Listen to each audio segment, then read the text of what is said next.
We're on, Gary. Yes, we How, are. How you doing, Vince? Gary, how did New York end up to be, ground zero for this virus in the United States? It's crazy, right? Oh, We're New York, right? We're always the ones to be in the middle of everything, right?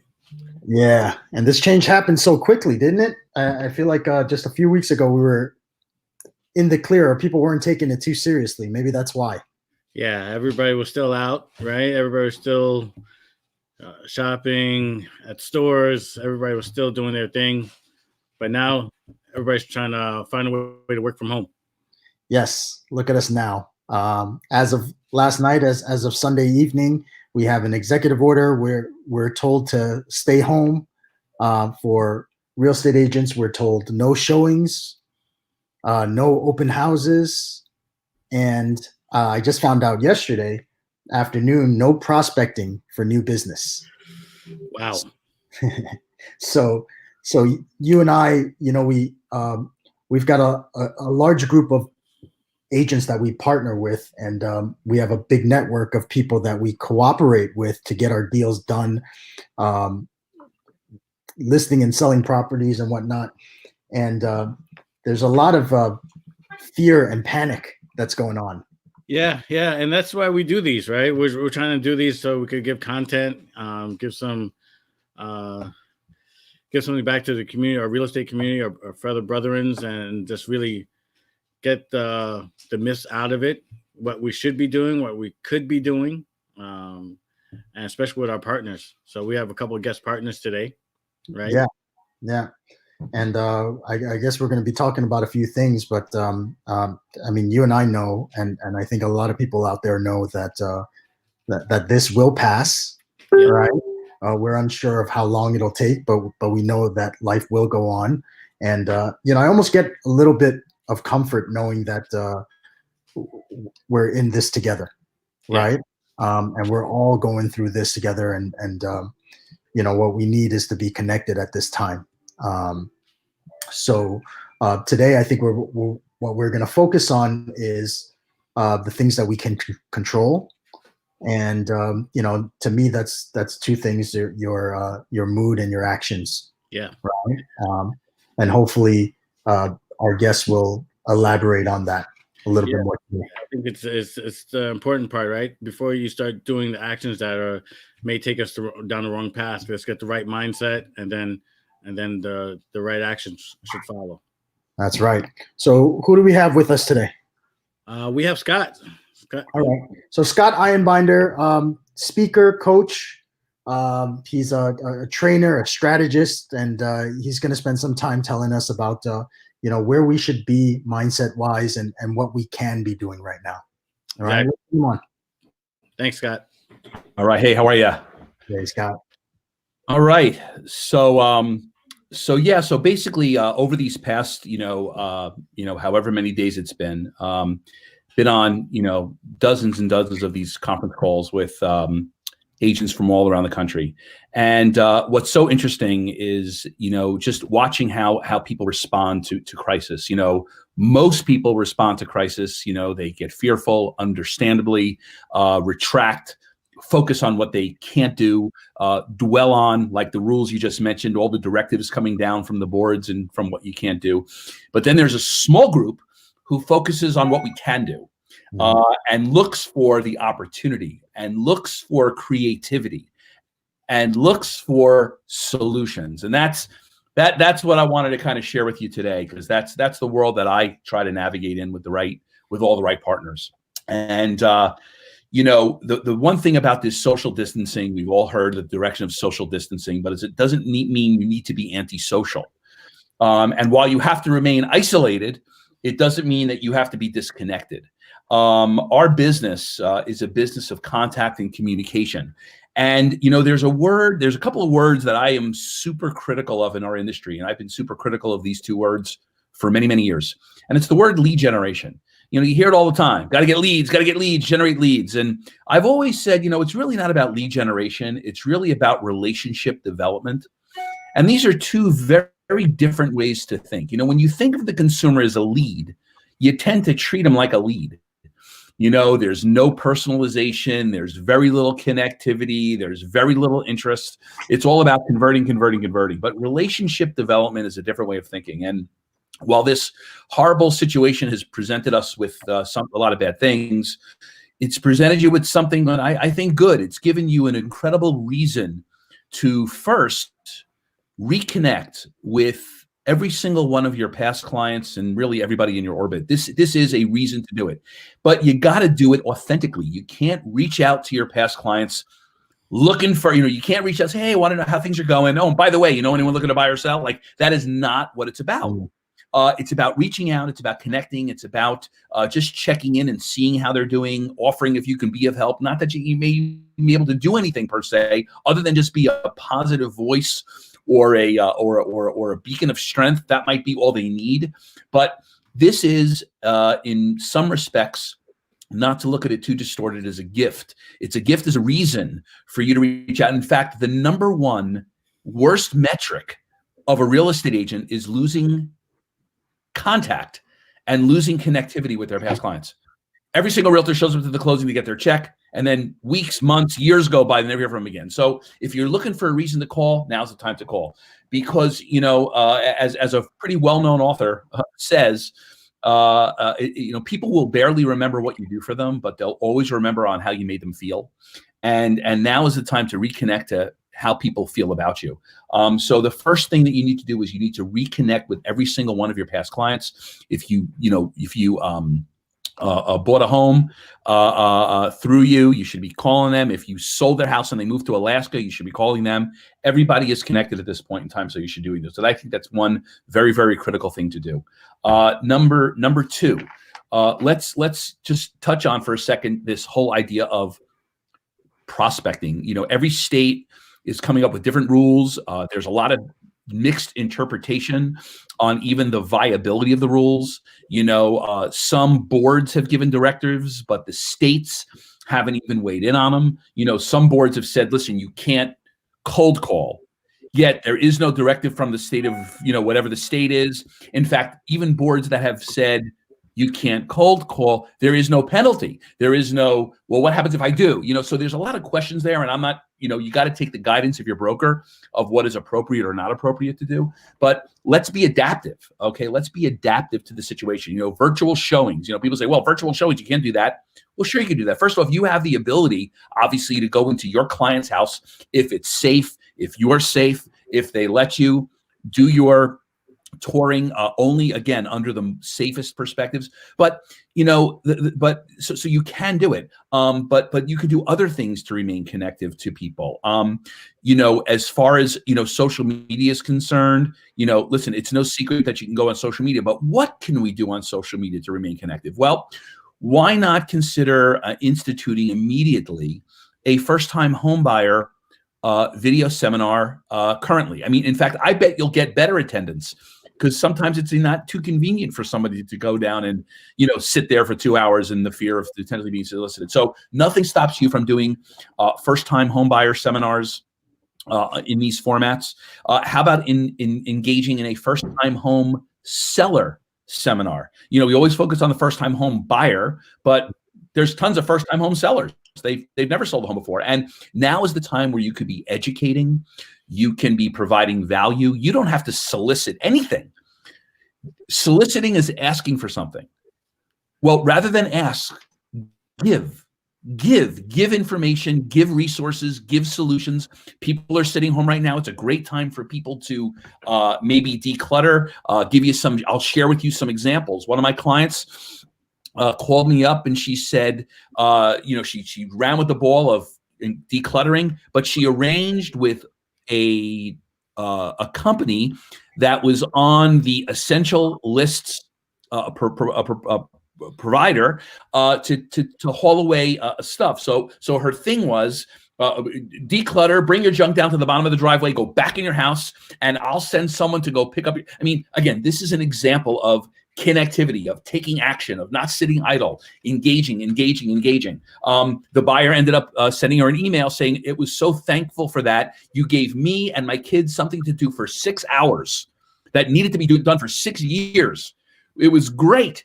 And not only that, you got it all the way. This is called reacting. This is called proacting. This is called responding. So you can be very connected with that in terms of interaction.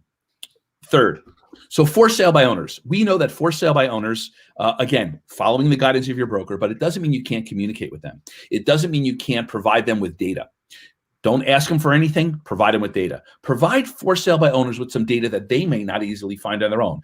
Things like sellers who maybe were unsuccessful in selling on their own. Would you like a list of that? I'll be happy to send it to you. Would you be interested in knowing that there may be some homes that were in foreclosure that were around your area that could impact the value of your house? Let me send you that.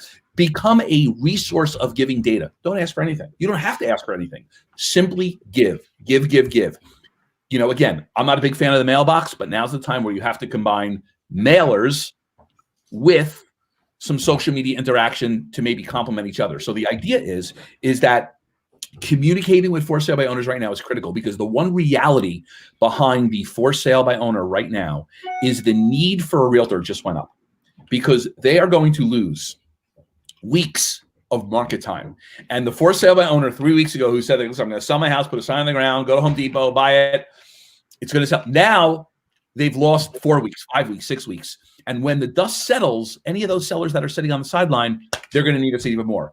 So ask yourself, do I have any connectivity whatsoever happening with that universe? We all know that 85% of them listing anyway, but are you right now doing anything to engage in that conversation? You can do it without cold calling them, relationship development with them. Give you another idea. Another one of my clients, we created a for sale by owner resource kit. Created it, went, got a box, left it at the bottom of their driveway. Send a letter, bottom of the driveway. You know, is it a bomb? Is it ticking? The phone calls, and there's, you know, again, it's presented in a way that's positive. You know, that people say, "Wow, it's different. This is somebody who is engaging." So there's no shortage of ideas out there. But the for sale by owner is going to be a critical vertical that you need to be engaging in right away. What else should you be doing? Expertise. You know, being an expert in our business just breeds confidence, breeds a lot of really good things. So right now, if you're looking for things to do, understand the real estate metrics of your farm area or the area you work. You should know all things real estate, everything from average days on market to list to price ratio, list to close ratio. You should know all of the price reduction percentages that happen over the course of your farm area. You should know all sell-through rates. You should know price trend analyses. You should know all of the details of your market area. It's just going to help you be a better agent, and it's going to help you have better confidence and better connectivity when you actually get that opportunity to go on your next listing appointment. So, you know, while I you know, realize all of our challenges here, you know, the real essence of these next few weeks or heaven forbid more than that is to recognize that you don't have to think about listing acquisition now. You should be thinking about listing acquisition, because I'm going to tell you, the agent who positions themselves to get a listing, doesn't mean you're going to get one today, but the agent who positions themselves to get one through relationship engagement could have their best year ever in real estate. It could be your best 2020. 2020 could be the best ever, because you've kind of repositioned and refocused what you really need to do. So this vertical of opportunity is very, very significant and will be significant, and you should be looking to engage in that area. Another area of execution right now is the potential short seller. You know, short sale listings is an area of expertise. Now, by the way, it doesn't require any higher level of IQ. It just requires knowledge. Now, we all know going into this market, in the early spring market, there was a rise in pre-foreclosures, and people were still experiencing challenges.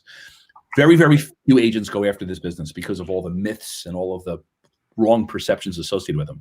But when Cuomo instituted the stalling of any actions, it opened up a little bit of window, because there's a lot of sellers, a lot of owners who were in foreclosure, who said, I'm done.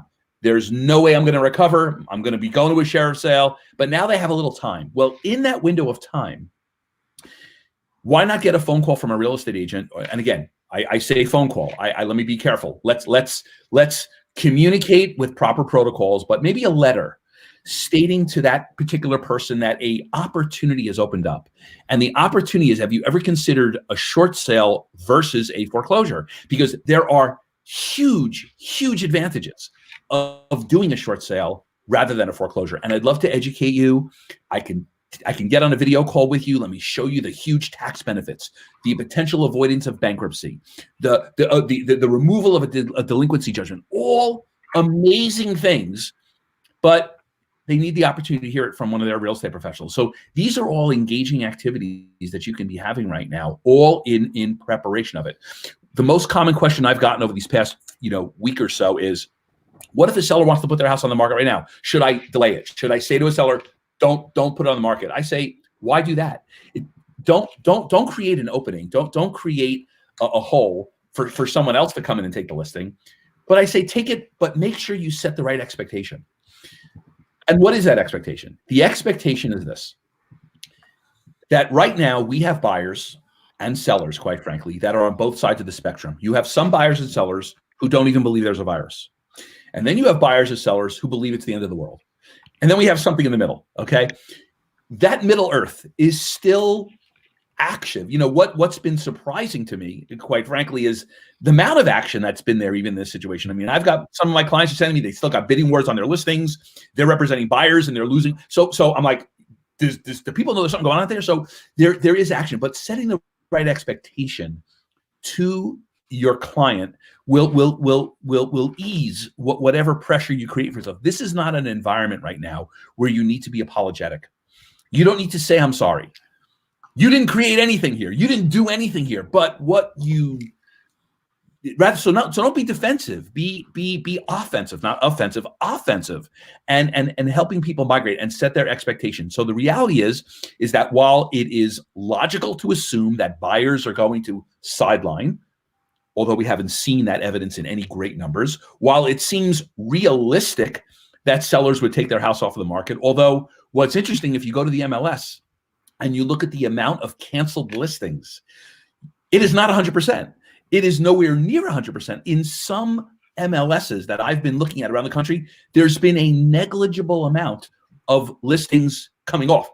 Again, I haven't looked at every MLS, but you would think that under these conditions that it'd be 100%. It's actually a small percentage. So what does that tell you? It means that there are still motivated sellers and there are still motivated buyers. Can we make that connectivity? Who knows? Now, you got to be creative. Now's the time for creativity, which means, let's just say hypothetically you do a virtual showing, which, by the way, you're allowed to do. You're going in the house of you're still allowed, with permission from the seller, to go to your listing's home. You can go there with permission. Now, again, you can be safe, follow all guidelines. You can do your virtual showing if you want to. But just to give you an idea of some creativity that's evolving, is offers are being made subject to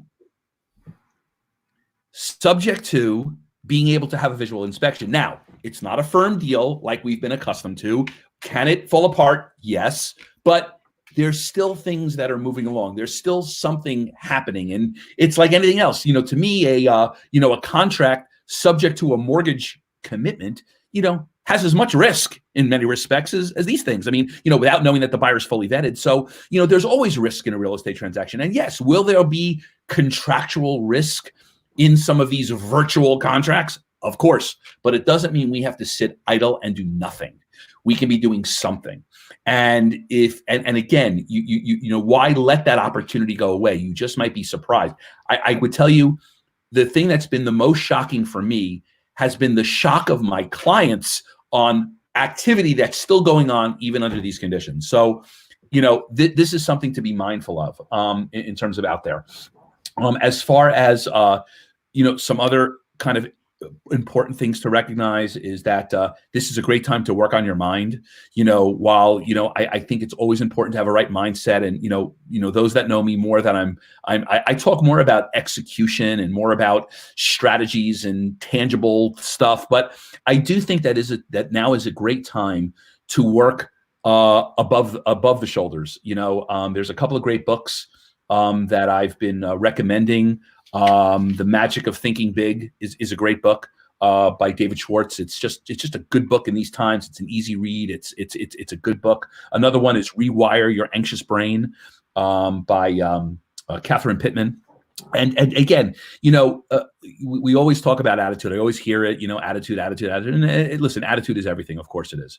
But, this is a great time to exercise. While the gym might be closed, the brain is always open to exercise, and it takes no effort to do that. So I would encourage you to not only read and look at good resources for that, but it's a time where I think this time is going to define a lot of people. It's either this crisis is going to define you, or you're going to define yourself.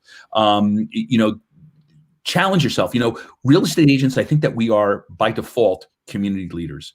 We are community leaders. I mean, think about the last time you went to a party. People know you're a real estate agent. Everybody comes up and says, "What's my house worth? What's my house worth? What do you think? What do you think?" I mean, by default, we are community leaders. So let's start acting like community leaders. Let's start engaging that way. Create chat groups. Create environments within neighborhoods. Start getting the word out. Maybe you live in a development and you want to create a little social media environment of just one development, or of just two developments, or just a town where you can collaborate and share and talk and discuss and again inject things that would be and position yourself. You talk about branding. I hear this word branding all the time. Branding. I've heard agents, commiserate. They're ready to, shoot themselves because they're not happy the way their picture looks, or their brand isn't exactly, your branding can also be defined by how you conduct yourself. Can be your brand. Your attitude can be your brand. Your methodology can be your brand. And that, quite frankly, has a lot of tangibleness out there. So,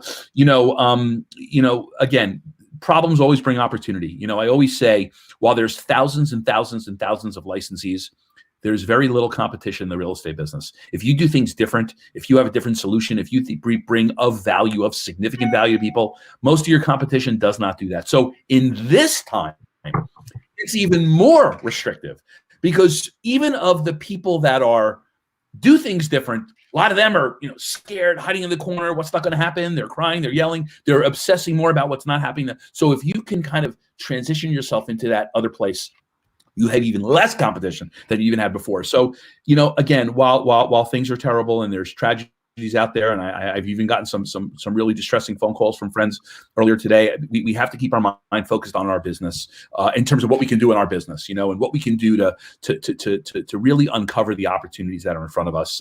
The good news is, and we're going to have David Mizrahi come on here in a minute. The good news is, the mortgage business is relatively stable. The Fed injected tremendous capital into the market this morning. They put a lot of lenders' minds at ease. Unlike, if we have to look back for just a minute, if we went back 12 years to 2008 in that housing crisis, it was very, very different circumstances. While we're hearing layoffs and millions of people, remember in 2008, employees were a whole lot less remote. Many companies now are operating almost seamlessly, and things are still transacting. 12 years ago wasn't as easy. 12 years ago, you had 20, 30%, 35% of the mortgage industry were no income, no asset, subprime loans. That brought down the housing industry. Well, we're nowhere near that situation. Those non-QM loans that are out there only represent a very small segment of the total percentage of loans. So even though that there's stress in that department, in fact, I think the housing market actually right now is actually a bright light in this whole economic situation. While we've seen, the evaporation, we've seen a 35% in the Dow, we've seen the S&P probably on its way to 50%. The idea is housing has remained strong, and all foreseeable indicators lean into that. Even with these horrific unemployment numbers that are being talked about, the economists, and again, economists can be one step above or one step below a weatherman. We know that, but there is not really a prediction of the housing crisis. We've seen values go up. People have good equity. Remember, lots and lots of people have low mortgage rates, so we're getting participation from the banks. The mortgage industry kind of learned from the last time. And so there's a lot of good things that have been in place. Things are fluid. I think that you have to set right expectations with your buyers and sellers. There's some transactional uncertainties right now, everything from e-signatures at closings to, notary situations to title companies. There's a lot of moving parts right now, but they're all coming together, and they will come together. And the good news is that the innovations that happen as a result of this crisis will probably help us all when this crisis is over. Because I bet you that there will be innovations that take place now that will survive this virus. And my closing message to you is that there will be hopefully skills, hopefully some of the things that I suggested to you, that if you can implement them, those skills will survive this crisis. And you will imagine using all these skills, just some of the things I shared with you, and imagine doing them when there is no crisis. Now you really have a career. Now you really have a relevant income. Now you really have a relevant business. And that's really how you want to start thinking. So with that, I don't know if you want to have David come on in. Yeah, Scott, I think, first of all, I really appreciate all that you've shared with us today. Definitely helpful. I'll tell you what I got from that is, the innovation and the evolution that will come from this change. I think you're right, we'll stay here, right? The ability to be able to do closings remotely, that's something that, is common everywhere else, but might not be common in our marketplace over here. So, that's kind of a welcome change. Some of the virtual touring being a bigger part of the showings for us real estate agents, I think that's going to be huge. I think your message about us taking care of ourselves first, physically, as well as mentally, is a big part of us surviving through this, but not only surviving, just being better than what we came into it as, right? And also just being a community leader through knowledge and by knowing enough to share. Some of these homeowners, they're very curious about what they could do with their mortgages, right? They hear about these forbearances, or is it 3 months? Is it a full year? What are my options? To be able to have that information and share that with them, I think that really is the power. It's not about going out there and looking for that sale. It is about connection. It is about relationship. And there's enough people that we're connected to and we're related to that you shouldn't have to go, we won't have to go and cold call right away. We'll survive. Somebody very smart told me many, many years ago, I was very, very new to this business. He said to me, he goes, it's not about making deals and making transactions. It's all about making a difference. If you can figure out a way to make a difference in someone's life, not just by doing what's expected, because you don't get any kudos. When you do a good job, people kind of expect that, but when you can make a difference in their life, right? That's when this industry starts making a difference for you, and just to kind of jump on the thing about the short sale. I mean, listen, selling a house is great, moving people, it's all great feelings, but there's something very rewarding. And again, I'm not here to, cheerlead just for doing short sales, but there's something incredibly rewarding when you pull somebody out of the fire of financial disaster. Okay. There's a different level of feeling you get. I mean, yes, you get a commission on both transactions, but the feeling you get is something completely different. And, that's why, again, it's, you can take that, make a difference thing into everything that you do. I mean, even if you're not in the short sale business, ask yourself, in your day-to-day operation as an agent, is what you're doing for clients really making a significant difference in their life? And as crazy as it sounds with the lady with the junk at the bottom of the driveway, I mean, as kooky as that might sound, it's, I think, genius, because for one day it made a difference in the life of that person, and again, the one thing is, you listen, we're all hearing the words right now, recession. My dad taught me a long time ago, there's one thing that there's never a recession on creativity, ever. Creativity never is in a recession state. So be creative. Think of creative ideas. Try them. Vet them out. Make sure they're compliant. Make sure they're legal. Make sure they're safe. But the craziest part about creativity in our business, it actually usually costs nothing. Some agents try to spend their way into success, buy their way in, buy leads, buy this, buy billboards, buy bus displays, buy benches. It's very tough to buy your way into success, but creativity can often be the most valuable asset that's out there. Yes, thank you, Scott. Thanks, Scott. Thanks a lot. Gary, anything you want to add? No, I think Scott hit it right on the head. All right. There's a lot of things out there, but I think definitely run it by your team leader, your broker, whatever. But if it's a good idea, if it's helping people, if it comes from the heart, there's usually nothing wrong with that. Exactly. We've got David Mizrahi from FM Home Loans. He's runs a large team, always a great resource of information, and amazing service for our clients. So we want to bring him on and just ask him how he's doing it, how's it's affecting the loan officer side, how's he getting in touch with people, is he still getting in touch with people, how is he getting in front of people, and basically how can he help us still do business? Yes. Hey guys. Hey David. How are you? Live from my back seat of my car. Sorry, my 3 kids can't do it inside. Not the front seat, the back seat. Not the front, the back. All right. Thanks, Dave. So Dave, tell us what you're doing. How you doing it, what you're doing, and how can you help our fellow agents out there? So, how to help? Right now, I always tell everyone, you have to just be positive. I remember when 2008 crash happened. I just heard Scott speaking about this. This is very different. This is not a financial issue. This is a medical issue. The banks are extremely strong. The owner of my bank actually 2.5-3 weeks ago, he sent our IT department home, with everybody. And what they did was they set everyone up with home offices, with computers, laptops, scanners, whatever they needed for that person.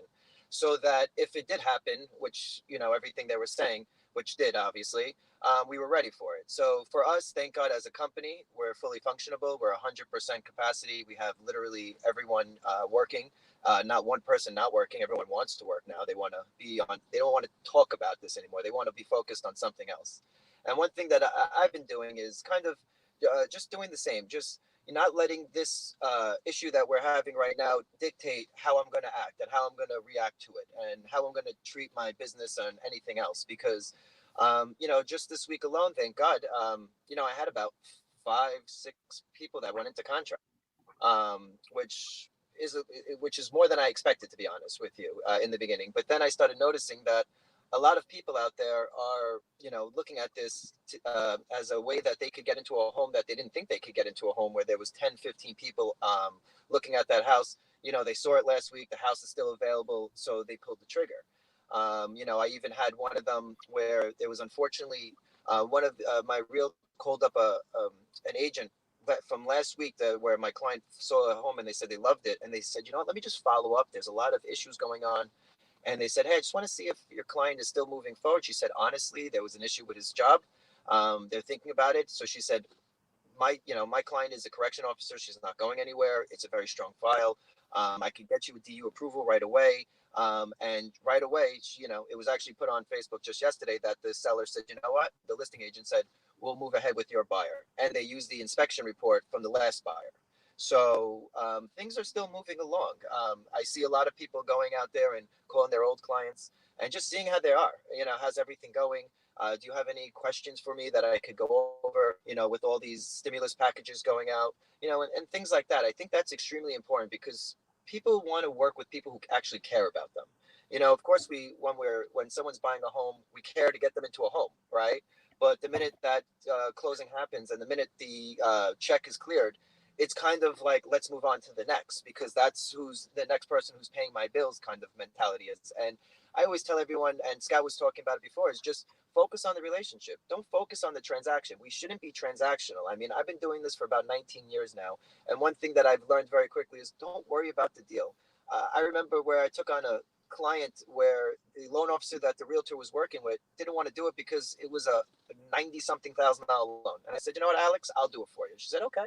And it just so happened that Alex introduced me to John Miller, the owner of Rubin Management, who I ended up closing about 75 units with him on his buildings the following 2 years. So, don't worry about the transaction. Don't worry about if you made, if you close the deal for them. Just worry about the relationship, because if you respect the relationship, they'll always come back to you. Because, one of my goals for actually this year was one of my goals, what I wrote that I wrote for myself back in December. And I said my goal is to have as many past clients refer me out as relationships, attorneys, realtors, financial advisors, divorce attorneys, whatever the case is. By the way, get in touch with divorce attorneys. Everyone's home with their wife for 2 weeks. There's going to be, now, God forbid, um, but there's relationships to be made everywhere. I mean, I know I'm joking, but it's actually, I get a lot of business from divorce attorneys. They have to sell a home. They have to now, unfortunately, buy two. Now, they have to buy two homes now. They take the money. So, you get a couple of deals from here, a couple of deals from there. It adds up to a lot at the end of the year. So, right now it's just about taking a step back and doing the things that you couldn't do in an environment that's been so busy for everyone over the last few years. I mean, if I ask both of you, I mean, how busy has it been? Has every year, don't you feel like the business got busier and busier?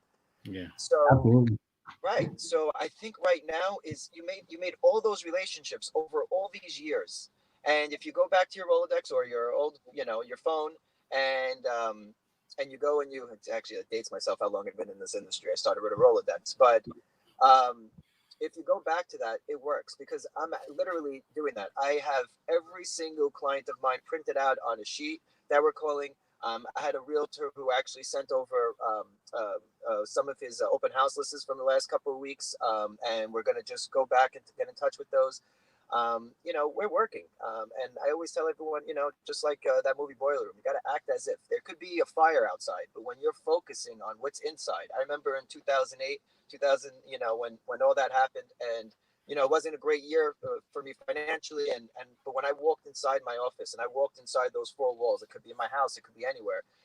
I didn't care. I didn't pay attention to that, because I know if I did, I wouldn't be able to pay attention to the things that actually could get me out of the rut that I was in, and just build relationships. And I think that was really one of the most important things that I've ever did in my career, besides the DU and a couple other things, and Pick FM, I would say, as a company, it's a strong company, but that was really a great thing, because regardless of all those other good things, if I didn't have a good mindset, those other tools wouldn't be there for me. And right now, you guys, mostly you guys are on virtual, so you guys are a step ahead of the competition, and I think that's a big plus for you, because everyone's, when all this settles, and it will settle, we know it will. It just really depends on medicine and confidence. That's this whole thing right now.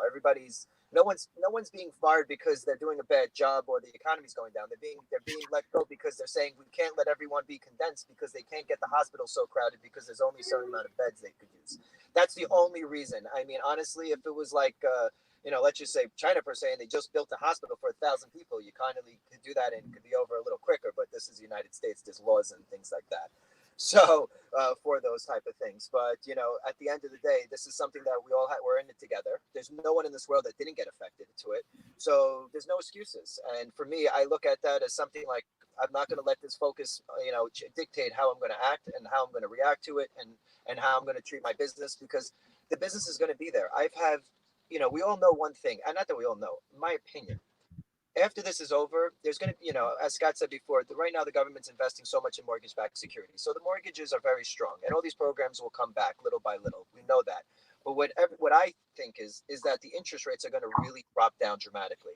And it's going to really help those buyers right now, because with all the stimulus packages and all the investors coming back into the market, it's going to drive it down. So there's going to be a ton of people out there refinancing, taking advantages, getting cash out to buy more properties, because there might be extra deals on there, for them to get.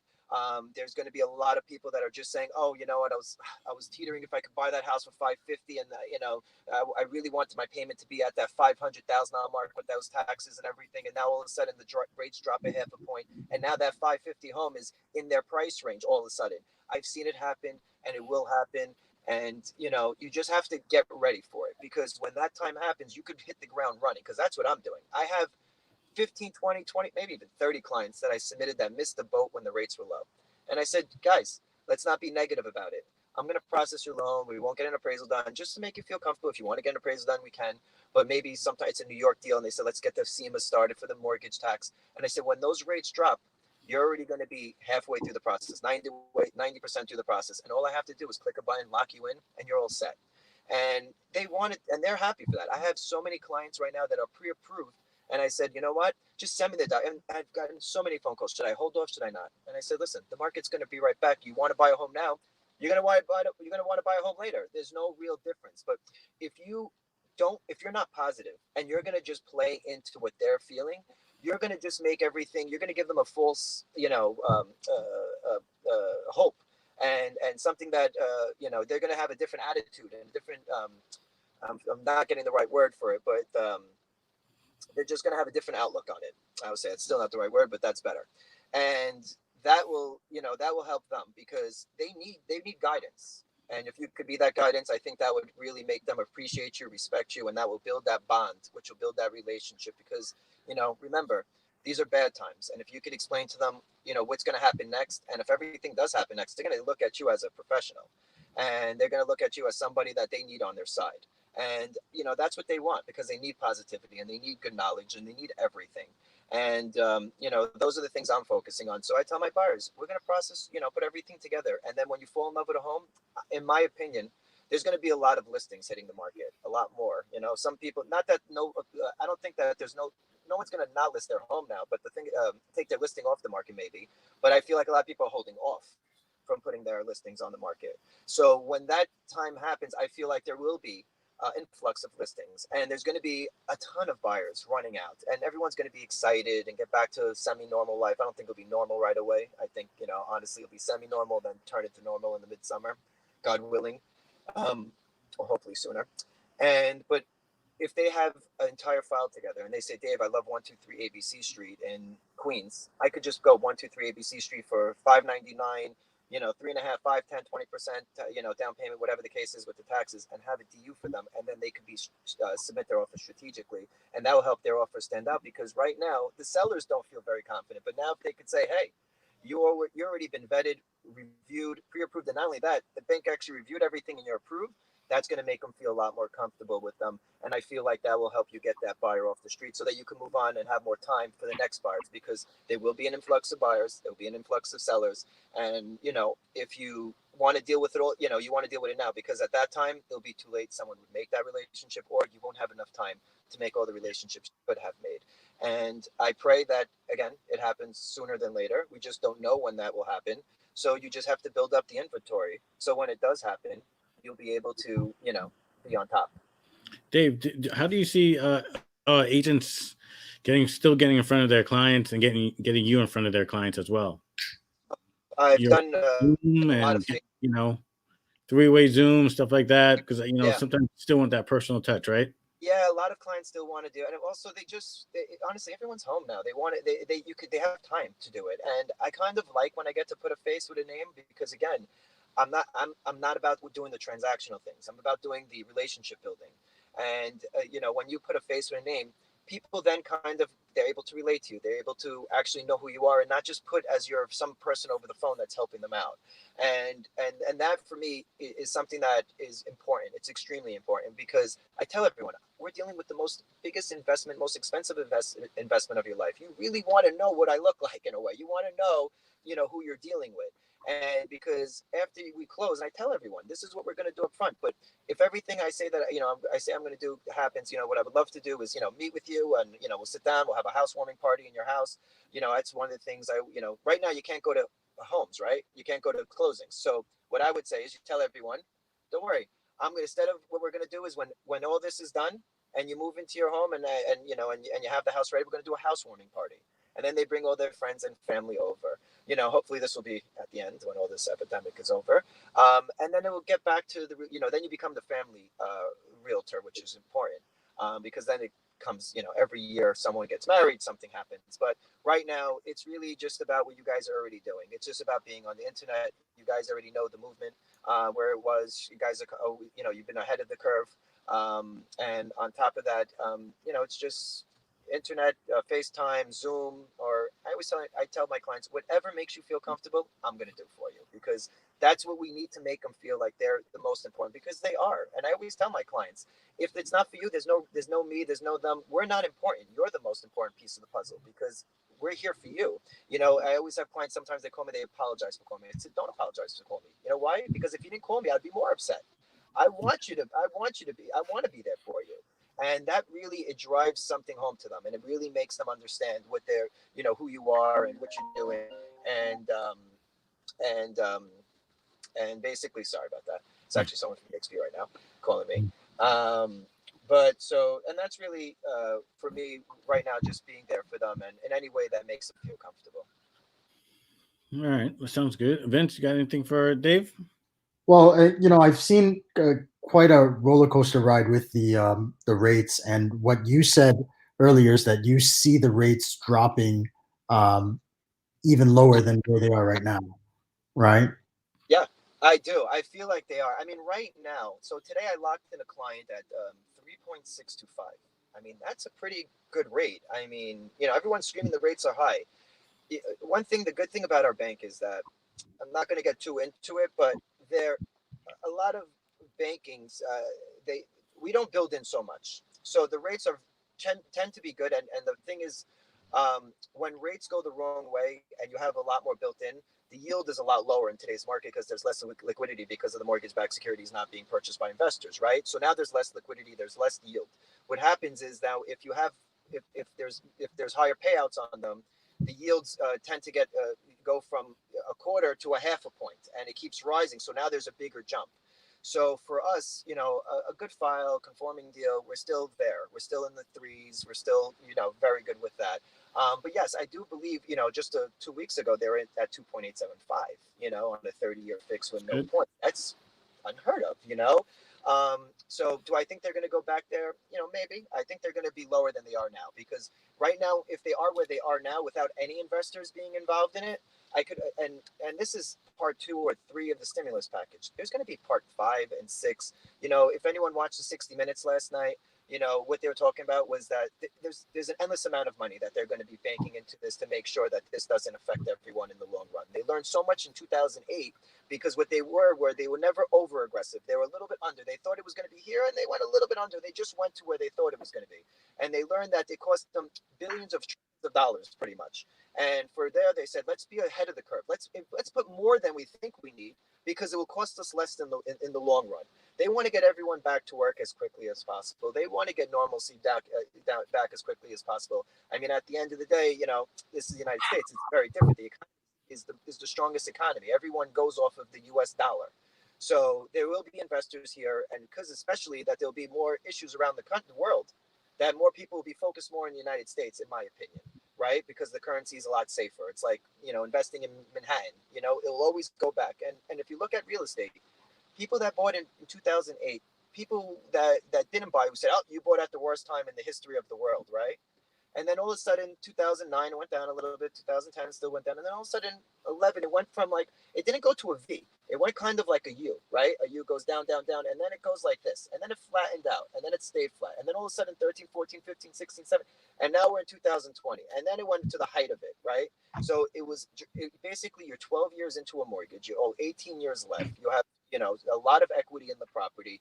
You're able to, build, probably if it's a rental property, get a lot more rent for it.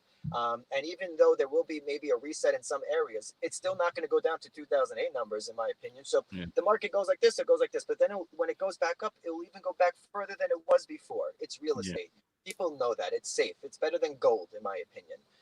So, the population's only getting larger and the land is only staying the same size. So people are going to want to have the American dream, that they're having their own home, especially in today's market where, they see that if, God forbid, you have a problem, right, and there's an epidemic in the world, who's getting helped out? The people that have a mortgage, not the people that have a rent. I mean, you're getting some money, but the people that have a mortgage have something that can help them out. So that's something that you tell your buyers, right? That if you own a home, you have a better opportunity to have the government some protection, don't you? Right? Then you're at the landlord's mercy, right? Whatever the landlord says goes. Maybe now for 90 days you don't have to do it, but 91 days from now, guess what they're going to do? They're going to have their attorney do, they're going to put them on container, retainer that they're going to have. Right. An interesting way of putting it in perspective is, how long is the foreclosure process? So a foreclosure, I mean, I have What, on average, what is it, like a year and a half? on average, I would say a couple years. If you have a good attorney, you know, a year to 2 years. If you have a good attorney, I know someone that's been in foreclosure for 11 years. 11. Right. I don't get it. And what about the eviction process for tenants? So it depends on the state. New Jersey's a lot quicker. New York, let's just talk about New York. I think it's what, 6 months or so. That's what I would say. Yeah. Yeah. I think it's all depending on, you know, also if you have children or not, but it's anywhere between 3 to, you know, a year, you know, but other than that, you're definitely out, and it's most probably 6 months in my opinion. Right. So definitely more protection for owners than renters, right? Yeah. Yes, for sure. Because right now that they can't protect every renter in the country. They could only protect, you know, homeowners, and, you know, that's what they did in 2008, and that's what they're going to do now. And unfortunately, there'll be another epidemic in 100 years from now, and they're going to have to do that again. But if you have a mortgage, you have, you know, the government might be able to help you out. If you don't, then you have to see what your landlord says. Right. All right. Let's bring Scott back. Let's wrap this up. All right. Great tips there. You know, really good. Just the one thing I wanted to just revisit on that on the foreclosure conversation you had. You know, remember the banks and the courts have gotten a lot better with the foreclosure process. So what used to take, you know, a very long time, in many cases, they can expedite these things through. So, you know, you just want to make sure that the message is out there that, you know, time is not really your friend. You know what I'm saying? Things can move very much quicker than people expect, you know, and sometimes, you know, the clock could be much quicker on that. That's why that short sale opportunity is such a good one to explore. You know, some say that 30 to 35% of people that are in foreclosure, maybe even more than that, could have done a short sale. So it's an important metric to look at. There was a question that had popped up. I just wanted to answer it. It said, Simon had asked the question, how can an agent make an appointment for a virtual presentation with a prospect when the state says that real estate brokers and agents are not allowed to call? Remember the process. If an agent, let's say brand X wants to show brand-wise listing, the protocol would be that the listing agent for the seller would do the showing. All the visuality would happen. We don't want the brand, you know, the original agent to be calling and soliciting. I mean, that's all appropriate. So the methodology would be that the listing agent would be involved, obviously getting permission from the seller under the safest conditions, you know, for doing that. And that's how the virtual, you know, he said virtual presentation with the prospect. Remember, the guidance is about cold calling. Not this is a situation where there would be permission granted to be able to access the property. So it's a little bit different. So hopefully that addresses that question. Awesome. Anything else from anybody? No, I think we answered all the questions. I do thank you guys for your time, for your information, for your content. We're going to try to do more often, at least, you know, as the information arises, we'll come out and give content out to everybody. And I think that's the wrap for us. Vince, you good? Yep, we're in this together, guys. All right. All right, guys. Thank you, everybody. Take care. Have a good one. Bye.